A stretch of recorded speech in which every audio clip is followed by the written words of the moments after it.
From the field to the court to the dugout, what does faith look like in the big leagues?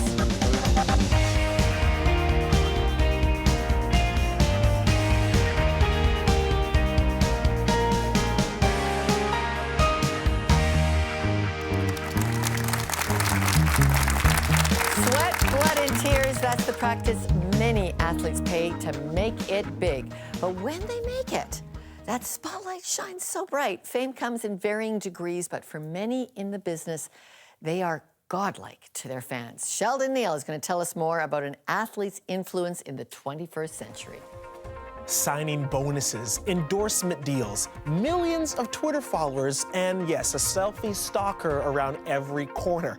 That's the coveted life of most sport superstars. A 2013 study by the LORNA Group showed that athletes, at least in the US, have more influence than faith leaders. Wow, about 2/3 of Americans draw more inspiration from these high-profile players than their pastors. So do you think there's a divine hand on guiding games? Well, 1/4 of Americans say yes. They believe God has a direct role in who wins and, yes, who goes home the loser. But of course, there's always two sides of a coin. In recent years, we've seen major pushback to faith in sports. UFC President Dana White publicly criticized one of his MMA fighters for thanking Jesus after a round in the ring. And Houston Texan Arian Foster has joined the openly secular campaign to increase awareness of non-believers in sports. What an environment to be in, Sheldon. Well, we went looking for professional athletes that rely on something greater than their own strength. For our first story, our correspondent Molly Thomas hit home turf to the province that bleeds green. So, Jeff, you walked onto this field as a rookie this year. Yes, ma'am. What went through your mind when you first looked at this field? First thing went through my mind is big. Down he goes. Jeff Knox Jr. adds to his tackle total. A big field for a big-time player. In his first season with the green and white, Jeff Knox Jr. is turning heads. He's already broken the Rough Riders tackle record. He's also had 3 CFL nods for the biggest awards of the year. But this beast on the field is quite humble in real life. 7th tackle of the night for Jeff Knox Jr. A little bit of a dream? Oh, more than a dream. More than a dream. More than a dream to me. This field of dreams is about more than just football. It's about a 180 turnaround, fueled by faith. Knox, a Pittsburgh native, grew up in the projects. As the oldest son of 6, life was never easy. My father, he went to jail for a long period of time. So we didn't really have a relationship, didn't really know him. But my mother, through that time, she was battling alcohol addiction. Without parents in the picture, the siblings were shipped out, split up between foster homes across the U.S. Knox moved families 4 times. Where I'm from, you see so much bad, it's hard to believe there's a God.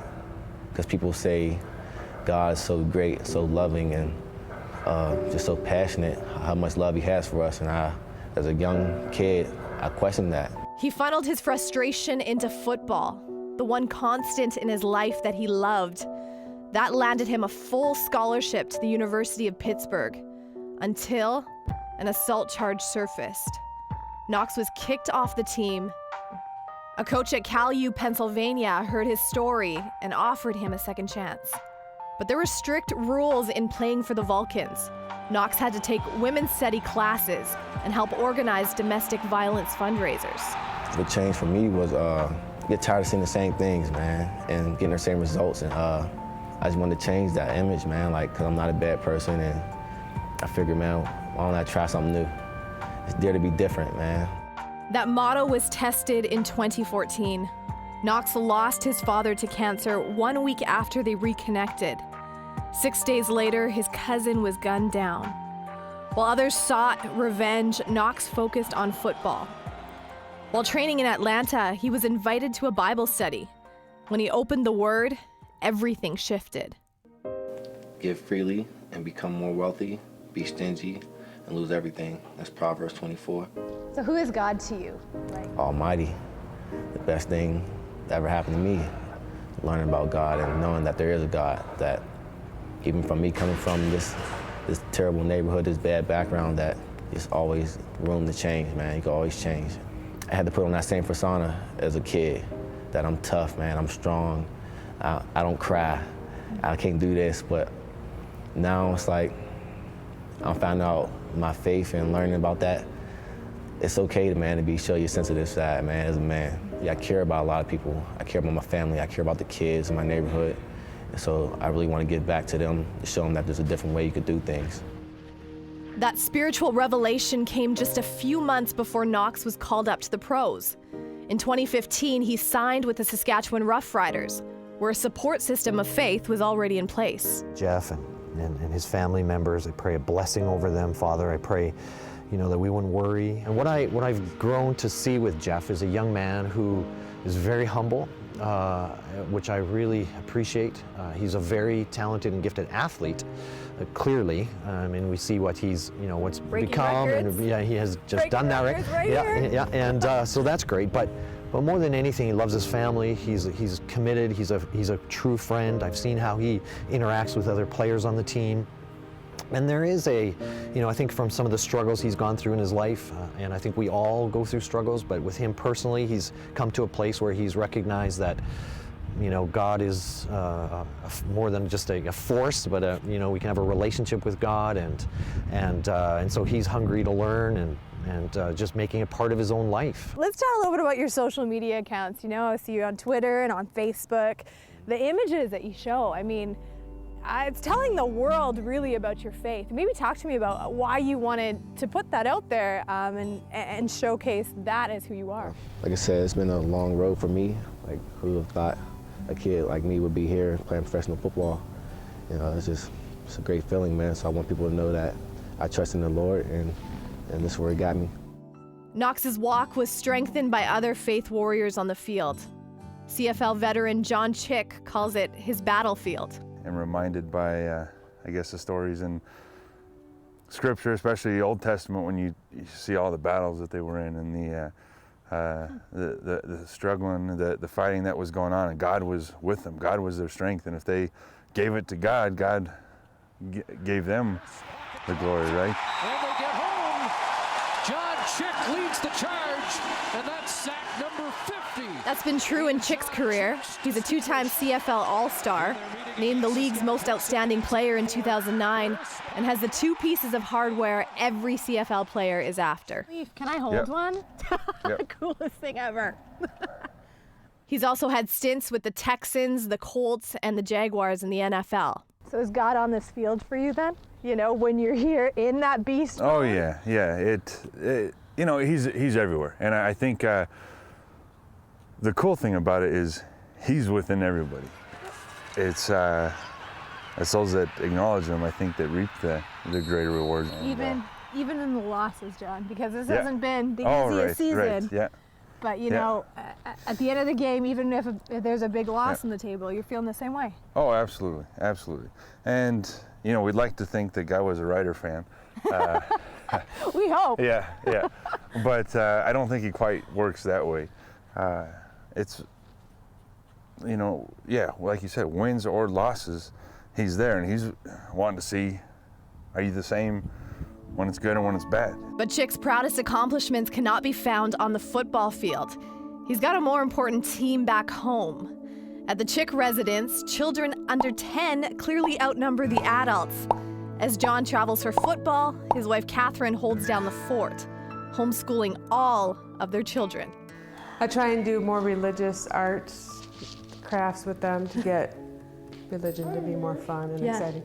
So here they did their version of creation on paper plates. You pray as a family, I know, before meals. Do you think the kids understand it, or you know, are the one eye open, or? Well, they're definitely distracted. I have to give a little stink eye at least 5 times during a prayer. But I think if you do it enough and it becomes part of our everyday life, then eventually you're planting a seed, and you might not see it grow for a long time. For John and Catherine, being parents of faith is their #1 priority. It also means, you know, holding them accountable, holding them responsible, but at the same rate, I mess up. And knowing that no matter how bad I fell, no matter how bad I messed up, God loves me and he forgives me, right? And I want my kids to know the same thing, is there is nothing you can do under the sun that I'm not gonna love you. Making a marriage work on the road also has its challenges. A 2009 New York Times article cited a 60 to 80% divorce rate amongst players in the NFL. Chick admits that a seed of faith planted in him early helps keep him faithful.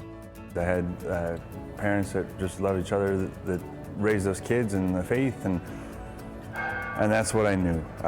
Does that mean I'm never tempted? No, I have the best wife that you could ever ask for. Much like God, without her and her support of taking care of me, not only our 7 kids, but me as a person, as a sinner, as a diabetic, I wouldn't have been half the man I am without her. Beautiful words. And we wanted to say congratulations to the Chick family. Since our interview, they welcomed a brand new baby girl, and that takes the family to 8 kids and counting. And John was signed as a free agent by the Hamilton Tiger Cats. We wish you all the best against Jeff Knox Jr. and Rider Nation this season. After the break, beyond basketball, is God on the floor at the Air Canada Centre? Stay with us. Coming soon to Context, Easter through the eyes of a skeptic. Shakespearean-trained actor Joseph Fiennes talks about his new movie, Risen, as Context looks at the real meaning of Easter. Enter to win a free book at Lorna's Books. Our choice, Tony Dungy, the Super Bowl winning coach, has got a great book called The Uncommon Life Challenge, a daily reading which gives you tips on living well, living like a champion. What a great book for our sporting show. And we have got free copies to give out to lucky contestants when you enter to win at contextwithlorna.com. Simply click on Lorna's Books. This segment is brought to you by Bruce Etherington and Associates, Family Harmony and Philanthropy, helping you help others.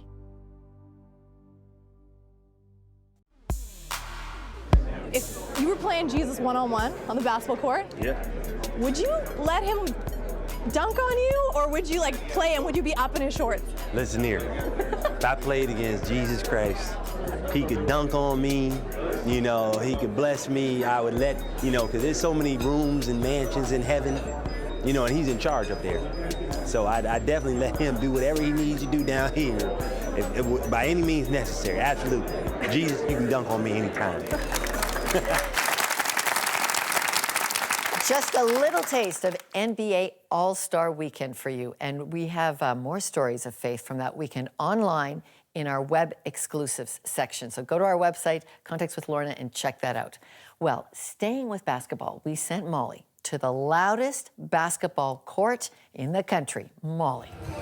We are in the Air Canada Centre, where the pride of the North, the Toronto Raptors, are warming up right behind me. In this space, it's all about one sport, basketball, of course, but what about life beyond basketball? We talked to a few key members of the Raptors organization to find out more. Before the seats fill and the players lace up, that voice you just heard needs a warm-up.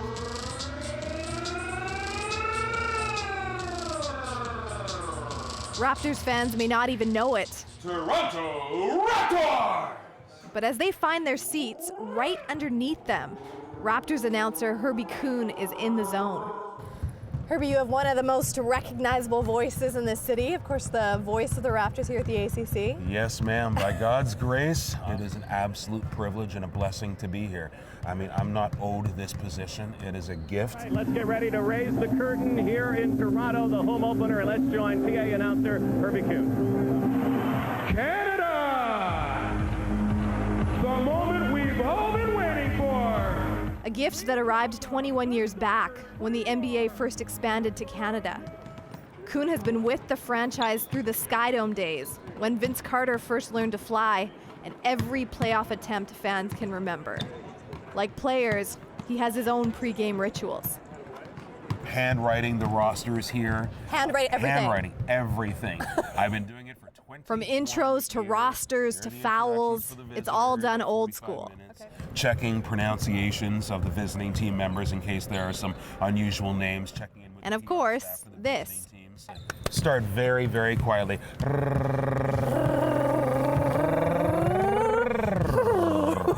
You got it. It's called trilling. But Kuhn's most important pregame job is nowhere near the mic. You're rolling the R. It's in a back locker room with his Bible, where he sees a different side of superstars. Many people are of the mistaken notion that these guys are devoid of any problems or issues in their lives. And they go through struggles, they go through challenges, family issues, injuries. And when they make a mistake in their job, guess what? 20,000 people are ready to boo them at an instant's notice, right? That pressure can be overwhelming. So Kuhn doubles as a co-chaplain to spiritually go one-on-one with the players. And he's not only with the Raptors in this role, but with the Toronto Argonauts and Athletics Canada too. As someone that did not enter pro sports as a Christian, he has a unique story to share. 1 year to the day after our first Raptors home opener, I come to faith in Jesus Christ. And now he has used this platform to affect literally, and I'm almost overwhelmed thinking about this, thousands and thousands of people.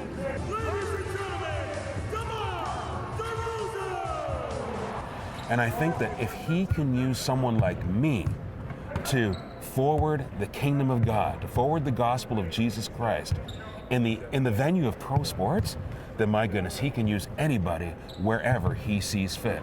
Jama Mahlalela couldn't agree more. 9 years after he threw in the towel on his own game, God called him up to the NBA as an assistant coach. And you've had a chance to be a part of player development. What exactly does that mean? Yeah, it's an interesting role. It basically combines what the players do off the floor with on the floor, and making sure that their entire lives are sort of sorted out. And they come with their own baggage, they come with their own goals, ideas, thoughts, and how do we merge everything to get the team together, but make sure that the individual athlete is sort of cared after and looked after. So with that holistic approach, I mean, does faith factor into that conversation? Yeah, I think it does when it's appropriate. And I think it's one of those ones where I think it most effectively happens when it comes from the player. But Coach Mahlalela relates to avoiding these tough questions as a young superstar himself. At the peak of his game, he was the captain of the UBC Thunderbirds. In 2003, he led his team to a CIS national championship. The lights had to fade, though, for him to pay attention to God. So what changed? I mean, what all of a sudden, you know, if the world looked at you, they'd be like, that guy's a success. Mm-hmm. Yeah, and that's such a good point. I think it was always feeling that there was a hole there. I reached a point in my life where I couldn't handle it anymore, and I realized that I can't do this on my own strength, and that I need something else, something other, and get rid of the selfishness that really had creeped into my life. And it's ironic because people would look and say, oh, he's so humble and all these sort of things, but deep down there was a selfishness that was there that I think God helped to break down. How do you break that down, though, for the guys that step on this court? They feel like they're man-made, right? Yeah. I'm the one that did those sprint intervals. I'm the one that trained in the weight room, right? Like, how do you break that feeling of I am self-made? Yeah, I think a lot of it is more realistic. Is I don't do it. God's going to do it, which is I'm thankful for. Yeah. But He does it in His own ways, in His own unique ways, and I think uses us in certain capacities. So for myself, it's just being me as much as I can be me, and that is a flawed person who tries to do the best that he can do in front of them, and I hope that they see that. And I think ultimately the player is going to come to their own realization and find their own place where they say, hey, you know what, I'm lonely here, I'm missing something here, or there's a bigger picture that I haven't quite attached myself to yet, and God's going to do His magical and miracles, which He does in so many of us. Life's greatest lesson these men take to their jobs on the court every day.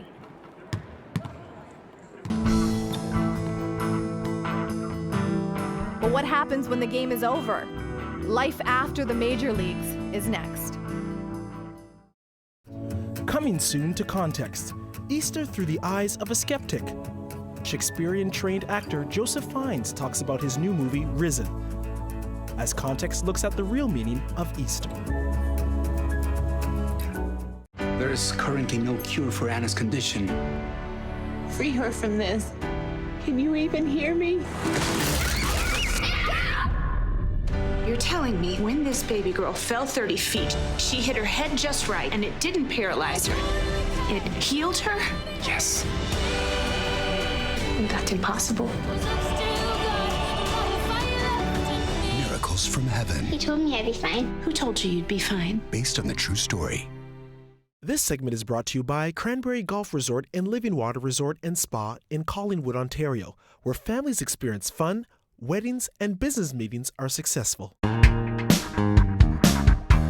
every game that I refereed, including my NBA games, that during the national anthem, I would take the crucifix out of my coat pocket, the NBA jacket, put it in my hand, and just say a prayer to God and thank Him for getting me there for that particular game.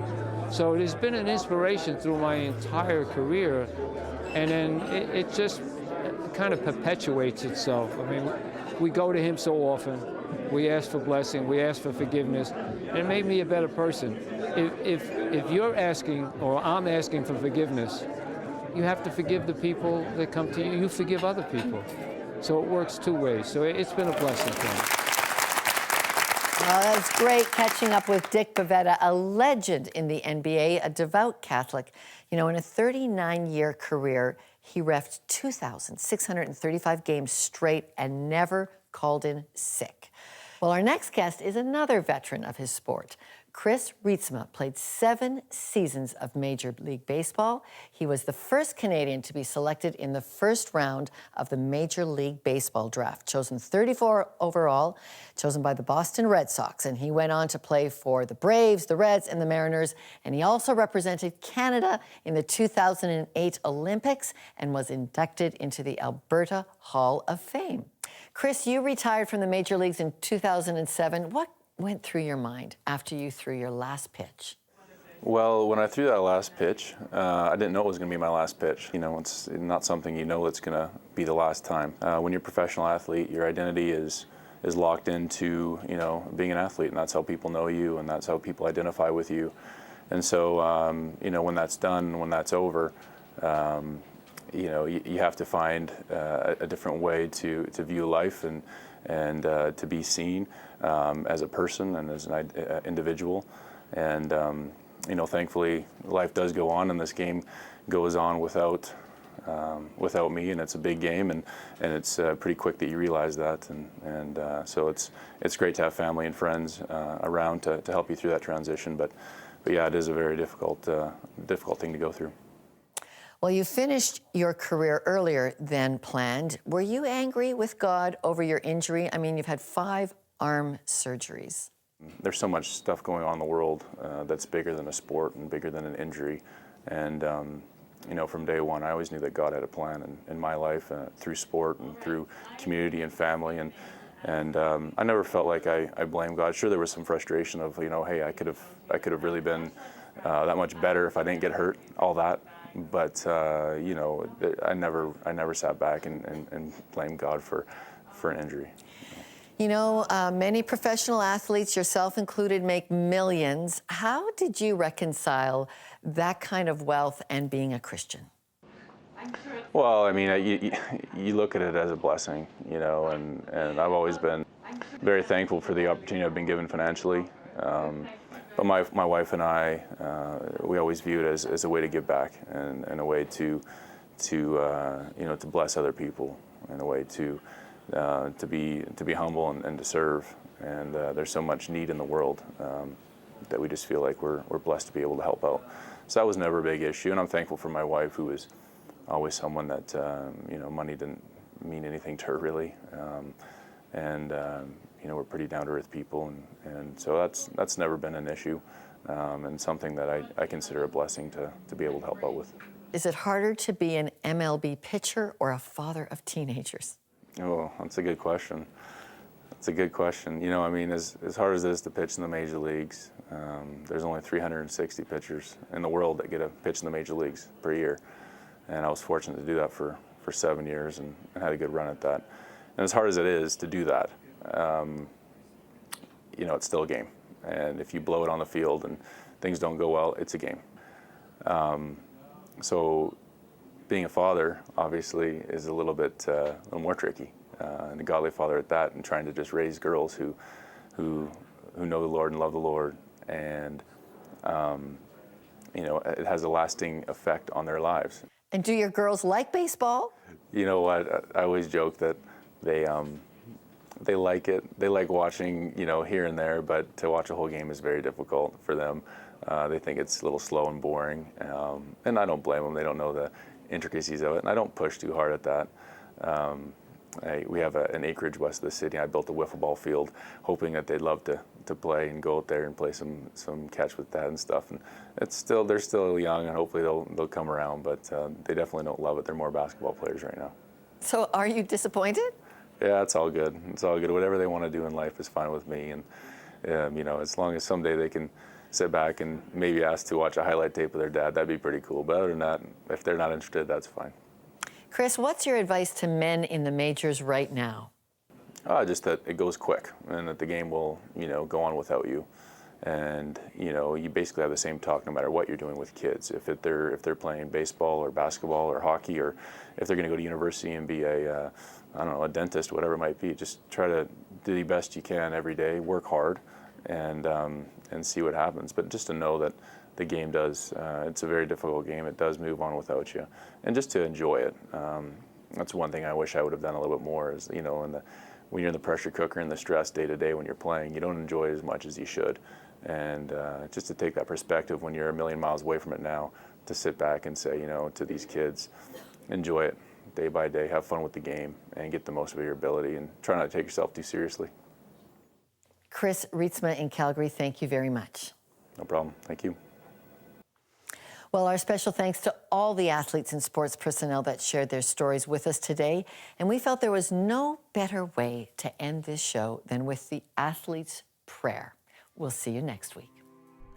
Lord, please clear my head of all distractions and my heart of burdens I may bear, so I may perform my very best, knowing you are always there. Please lift me up before the moment, so through your eyes I may see and have a clear understanding as the game unfolds before me.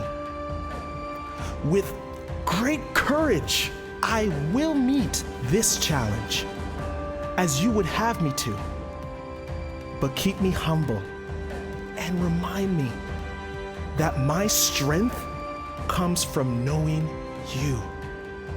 Then when all eyes are upon me at the end of this game, I will turn their eyes to you, O Lord, and to the glory of your name. Amen.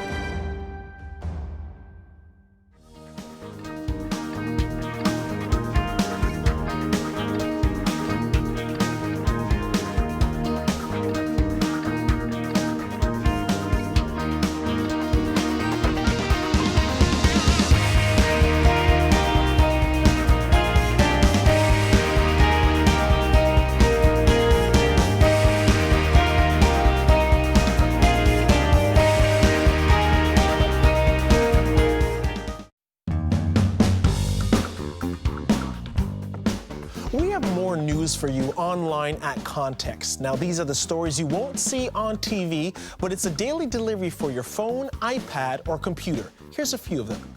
Well, it looks like there's trouble in paradise. What is the #1 sign of a doomed relationship? Well, Professor John Stackhouse writes for the blog. What role does faith play in the paint? Well, Context's Molly Thomas caught up with some basketball legends at the All-Star Weekend in Toronto, the 6th, the heart, and to hear the stories about faith in Jesus. Let's take a look. Jerome, we're talking about faith here. People are talking about, what that means in their life. Is that something that is close to your heart? Oh, it's everything in my life. Without faith, I wouldn't be here. The pain of mental illness hits close to home with many of us. At Context, one staff member shares her personal story of struggle and her hope for recovery. Well, my friends, you can find all of that and so much more online at contextwithlorna.com.